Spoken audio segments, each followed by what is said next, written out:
A letter was sealed 5 centuries ago. It was written by the trembling hand of a man who knew he was dying. His final words spoke not of regrets or farewells, but guarded a secret so dangerous that he chose to take it to the grave rather than let it fall into the wrong hands. That man was Paracelsus, the most feared and revered alchemist of the 16th century. Physician to kings, master of the elements, a revolutionary in medicine, a man who healed while others merely watched death draw near. But there's something unsettling about his story that medical textbooks never told you. Why would a man who dedicated his life to uncovering the mysteries of transformation, who quite literally wrote the foundations of modern medicine, consciously choose to hide his greatest discovery? Why would someone who shattered every scientific dogma of his time, who defied the church and academia with equal fervor, suddenly choose anonymity when it came to what he called the key to all transformation? Have you ever wondered why some people seem capable of turning any situation into gold, while others remain trapped in the same mediocre existence no matter how hard they try? Why certain individuals radiate a magnetic presence that bends reality around them, while others fade into invisibility, even in their own lives? The answer isn't in the self-help books crowding the shelves. It's not in the manifestation techniques that promise miracles in 30 days. It's buried in the unspoken words of a man who understood something about human nature so revolutionary, so threatening to the power structures of his time, that he chose to die in silence and share it only with a few deeply trusted disciples. Paracelsus didn't just discover how to transform metals. He uncovered how to transform the very essence of the human being. And that knowledge, kept as the most precious secret of alchemy, may be closer to you than you realize. But first, you need to understand why he chose to hide it, and why that choice reveals something disturbing about the nature of true power. To understand what Paracelsus discovered, you must first grasp the invisible trap humanity was, and still is, caught in. In the 16th century, just as today, people lived under a fundamental illusion: the belief that transformation comes from the outside in. Hermes Trismegistus warned of this millennia ago in the Emerald Tablet: as above, so below, as within, so without. But humanity reversed this truth, creating a world where we seek external change while hoping for inner transformation. Paracelsus saw this as the great spiritual heresy of his time. Centuries later, Carl Jung would identify this same pattern as psychological projection, the unconscious tendency to attribute to the outside world what actually resides within our own psyche. But Paracelsus had arrived at an even more radical conclusion. This inversion wasn't just a psychological error, it was a systematic mechanism of control. True alchemy was never about turning lead into gold. It was about transforming the lead of dormant consciousness into the gold of awakened perception. Paracelsus understood that every human being carries within themselves the prima materia, the primordial substance capable of any transformation. But he also discovered why this capacity remained dormant in most people. The secret lay in what the ancient Hermetists called alchemical inversion, meaning that as long as people sought power by manipulating the external world, wealth, status, approval, control over others, they remained completely blind to the transformative power within their own consciousness. Paracelsus noticed something disturbing. Those who discovered this truth became dangerous to existing structures. A human being who understands their inner alchemical power can no longer be controlled by institutions that rely on collective ignorance. They no longer seek external validation because they've found inner approval. They follow the divine spark within. They don't fear scarcity because they've discovered inner abundance. They don't submit to authority because they've awakened their own sovereignty. This discovery placed Paracelsus in an impossible position. To share this knowledge openly would mean destabilizing the foundations of an entire society. To keep it hidden meant denying humanity its most precious inheritance. So he chose a third path. He encoded the truth in alchemical symbols, seemingly mystical rituals, and formulas that appear to deal only with medicine and chemistry. But beneath this scientific mask, he was transmitting something far more revolutionary: a complete map for the transformation of human consciousness. The problem was, even this coded form of knowledge proved too dangerous. My friends, what happened next reveals something dark about how true power is perceived and suppressed within human society. Paracelsus began to notice a disturbing pattern.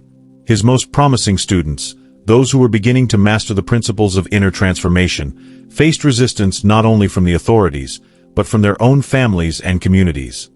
There's a psychological mechanism that modern neuroscience calls the conformity bias. Our unconscious need for others to remain at the same level of consciousness as we are. When someone in our circle begins to genuinely transform, it creates a painful mirror that reflects our own stagnation. And from that point on, my dear friend, the instinctive response is not to celebrate their transformation, but to sabotage it with every force possible. Paracelsus observed that people who began applying his alchemical teachings faced 3 consecutive waves of resistance, and perhaps you've experienced this at some point in your life. The first wave is ridicule, where new insights are dismissed as fantasies or arrogance.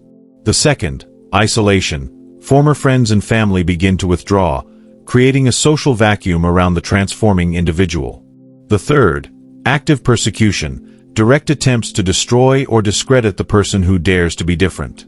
Do you see now how this modus operandi is still present today? This pattern wasn't accidental. It was a collective defense mechanism that kept the social structure intact. A society based on external hierarchy cannot tolerate individuals who have discovered their inner power. It's like a house of cards. Just one card moving independently threatens the entire structure.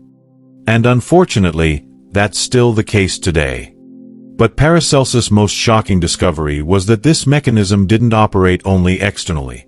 He identified what he called the inner tyrant, a part of the psyche that sabotages genuine attempts at transformation. This tyrant isn't merely Freud's ego or superego. It's something more primitive and more destructive. When you begin awakening your inner alchemical power, an inner voice whispers, "Who do you think you are? You're not special. Go back to where you belong." This voice uses your own memories against you, your past failures, your deepest fears. It knows exactly which buttons to push to make you give up. Paracelsus realized that most people will unconsciously choose to remain in a familiar prison rather than face both external resistance and this inner saboteur. It's easier to blame circumstances, the government, family, luck, anything but acknowledge that the power of transformation has always been within us, but it demands a courage that few are willing to show. It requires you to dare to risk changing your mental polarity. This realization terrified him. He had discovered not only the secret of human transformation, but also why this secret remains hidden generation after generation. Humanity wasn't simply ignorant, it was actively resisting its own awakening. It was as if he had found the cure for a disease people preferred to keep because the cure required abandoning everything they believed about themselves and the world. But if you're thinking Paracelsus gave up, you're very mistaken. Instead of accepting that humanity was doomed to mediocrity, he developed what he secretly called the Great Inner Work, a radical process that bypassed both external resistance and the inner saboteur. The first revolutionary insight was realizing that you don't need to defeat the inner tyrant, you need to use it. According to Hermeticism, you don't cancel out a principle like polarity, you transcend it. Paracelsus discovered that this sabotaging voice is, in fact, pure energy disguised as fear. When you stop fighting it and start questioning it directly, something extraordinary happens. It transforms into your greatest ally. Where does this fear come from? He taught his closest students to ask. What is this resistance trying to protect me from seeing? Instead of suppressing the inner voice, they learned to dialogue with it as an investigator would with a reluctant witness.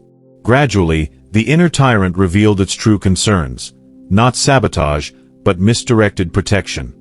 The second principle of alchemical rebellion was even more radical, to begin transformation through what Paracelsus called strategic invisibility.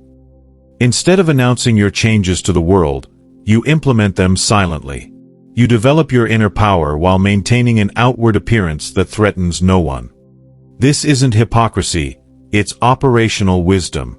When you stop seeking external validation for your transformation, two things happen simultaneously. You remove the fuel that feeds social resistance, and you release all the energy you were wasting performing for others. Paracelsus studied historical figures who had mastered this art. Marcus Aurelius, who ruled an empire while silently practicing Stoic philosophy. Lao Tzu, who exerted influence through apparent passivity. Sufi masters who taught through seemingly simple stories. They had all discovered how to be revolutionary without provoking revolution. The third element of the great work was the most counterintuitive: to fully embrace your current life before trying to change it. Paracelsus realized that resistance to transformation comes, paradoxically, from resistance to the present situation. When you stop fighting where you are and begin to draw power from your current circumstances, no matter how limited they may seem, you awaken the alchemical ability to turn any situation into opportunity. He called this the sacred lead principle. The idea that your most difficult situation contains exactly the elements needed for your greatest transformation. The problem isn't the circumstances, it's your perception of them. These three discoveries formed the core of his secret methodology, transforming the inner saboteur into an ally, developing in invisibility, and finding power in total acceptance of the present. Together, they created a path to transformation that could not be sabotaged, neither from within nor from without. But one final piece remained in this great puzzle, the most dangerous discovery of all. In the final days of his life, Paracelsus came to a conclusion that both haunted and liberated him. After decades studying human transformation, he realized he had been asking the wrong question all along. The question wasn't how to turn lead into gold. It was, why do we assume we are lead to begin with? The final revelation was devastatingly simple. You are already gold. You always have been. Alchemical transformation doesn't create something new. It removes the layers of conditioning that obscure what has always existed. Every technique, every ritual, every method he had developed was simply a way to dust off a diamond that never needed polishing. This explains why some people seem naturally magnetic, powerful, transformative. They didn't develop these traits, they simply removed fewer obstacles to express them. They didn't become special. They stopped pretending to be ordinary. But here lies the secret Paracelsus took to the grave. This truth is simultaneously the most liberating and the most terrifying a human being can face. Liberating because it means you don't need to acquire anything. All the power, wisdom, and capacity you admire in others already exists within you. Terrifying because it means there are no more excuses. And if you've been following me here on the channel, you've already noticed that my intention is to transmit the idea that you have autonomy over your life. You can be your own alchemical work, without following miracle methods and hacks that are taught out there. If you are already gold, then every moment you live as lead is a choice. Every day you accept mediocrity, every time you submit to circumstances you could transform, every moment you seek outside what could be found within, all of that becomes absolute personal responsibility.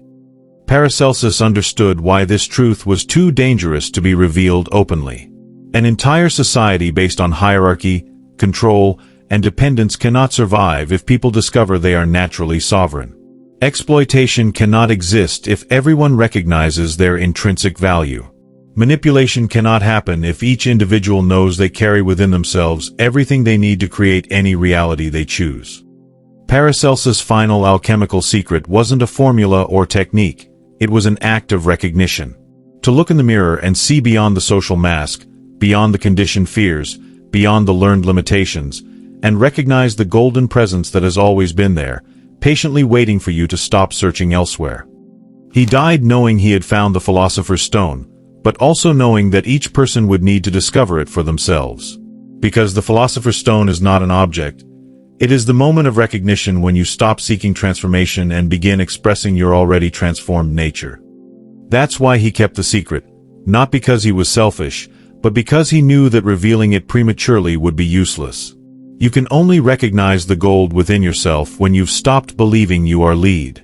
And that decision, to stop underestimating yourself, no one can make for you. The question Paracelsus whispers across the centuries is not, how do I transform? But, how much longer will you pretend to be less than you truly are? True alchemy begins when you finally get tired of playing a role smaller than your true nature. The secret was always before your eyes. You simply weren't ready to see it, until now. If this content helped you in any way, like this video and leave a comment. Subscribe to the channel if you haven't already. It's a simple gesture for you, but it means a lot for the growth of the channel and the spread of this message. My name is Noah, and this was my contribution for today. See you in the next video.